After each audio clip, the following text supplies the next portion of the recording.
Three women disappear from a house overnight, and the house looks like they simply stood up and vanished. Their cars are still outside, their purses are lined up together, money still inside. The TV is on, hissing with static. A small dog runs around the house, panicked, like it's waiting for someone who will never walk back through that door. There's no forced entry, no signs of a struggle, no obvious motive, and more than 30 years later, no bodies have ever been found.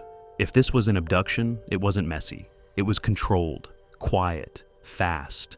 The kind of crime that leaves investigators staring at a crime scene and thinking, how do you take three people and leave nothing behind?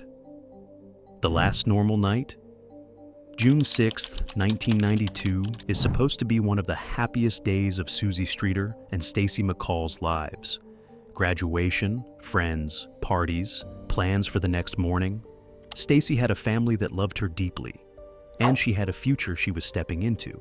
College, independence, the next chapter. Suzie was older by a year, but the night ties them together in a way nobody could have predicted. This isn't a story that begins in darkness. It begins in celebration. They go to graduation events and then to parties. At some point, they're supposed to crash at a friend's house before heading out early for a trip the next day. But that plan changes late at night, and that last-minute change is one of the most haunting parts of this case, because it explains why they end up at Sherrill Levitt's home, and why whoever took them may have walked into an unexpected opportunity. Stacy's mom remembers the fear she didn't understand at the time, the kind of mother's worry that usually ends with your kid coming home safe. That night, Stacy promises she'll call in the morning, and for a moment, it feels normal. The plan changes. Sometime after 2 a.m., the sleepover location becomes too crowded, so Suzie suggests something simple. Stacy can come back with her, sleep at her house, and they'll meet everyone later. It sounds harmless. Two girls wanting a quieter place to crash after a long night. They leave, believing they're walking into safety. Police believe they arrive at the Delmar Street home around 2:15 a.m., and that's where the timeline tightens. Because whatever happened next likely happened fast, in a narrow window before sunrise. And the most terrifying part is this. There's no confirmed evidence that any of the three women were ever seen again after they entered that house. The morning discovery. By morning, friends start realizing something is wrong. They head to the home, expecting to find the girls sleeping inside or getting ready for the day. At first, there's a moment of relief. The cars are there. But that relief collapses almost immediately. Something feels off. The kind of off feeling that hits before you even understand why. People approach the house and notice broken glass outside. They knock. No answer. They try the door and realize it's unlocked. Inside, the house looks neat. Quiet. Too quiet. The television is on, but the screen is static, as if something ended and nobody turned it off. And then they see something that stops them cold. The purses. All three purses are together, money still inside. Nothing appears stolen. What's crucial here is what isn't present. No signs of a fight, no obvious mess. If someone took them, it likely wasn't chaotic. It likely wasn't loud. And the scene suggests that whoever did it either had control immediately or didn't need to force their way in at all.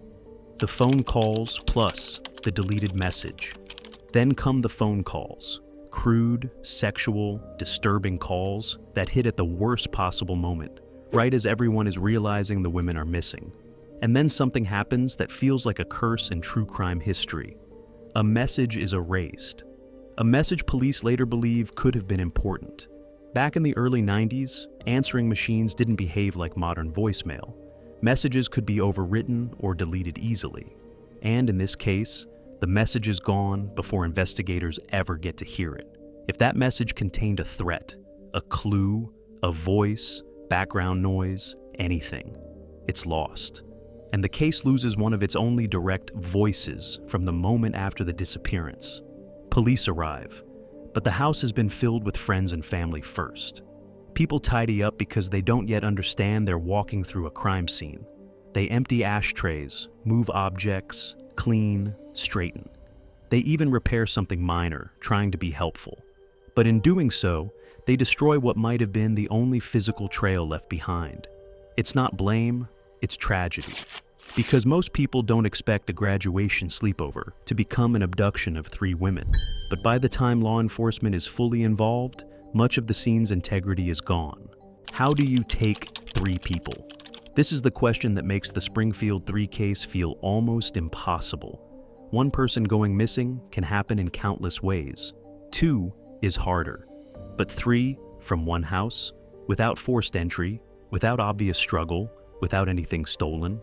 Investigators have to consider the possibility that whoever did this was confident, maybe armed, maybe someone who could convince them to cooperate, maybe someone who didn't look like an immediate threat, or someone who did, and used that shock and fear to control them quickly. And if the women were taken out of the home alive, that means the real crime scene might not even be the house. The house might be only the starting point, the place where control began. The real violence could have happened somewhere else entirely, far away, where no one would ever hear them. Theories that keep coming back. Over the years, suspects and theories have come and gone.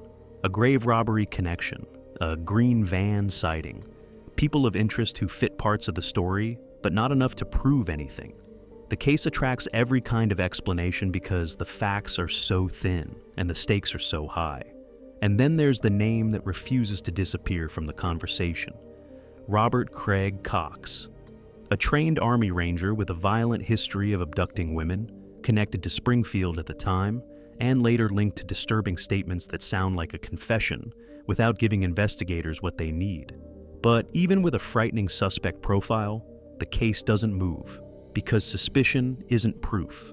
And without the bodies, without forensic evidence, without a solid witness, everything stays trapped in theory. Somewhere out there, someone knows what happened to Sherrill Levitt, Suzie Streeter, and Stacy McCall.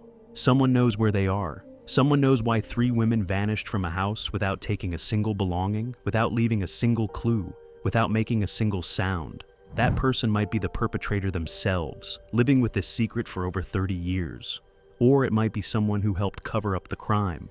It might be someone who was told what happened but has been too afraid to come forward. It might be someone who saw something that night but didn't realize its significance until years later. The Springfield Police Department continues to accept tips and investigate leads. If you have any information about this case, no matter how small or insignificant it might seem, please call the Springfield Police Department. Don't assume someone else has already reported what you know. Don't worry about whether your information is important enough. Let the investigators decide, because sometimes the smallest detail, the tiniest piece of information, is exactly what's needed to break a case wide open. 3 women deserve to be found. 3 families deserve closure. A community deserves to know the truth about what happened on that June night in 1992. This is the Springfield Three. Their story haunts us because it could happen to anyone, anywhere, at any time. 3 people don't just vanish into thin air. Someone knows something. Someone always knows something. And until that person comes forward, Sherrill, Suzie, and Stacy remain frozen in time. Forever 19, forever 18, forever 47, forever missing, forever unsolved, but not forever forgotten.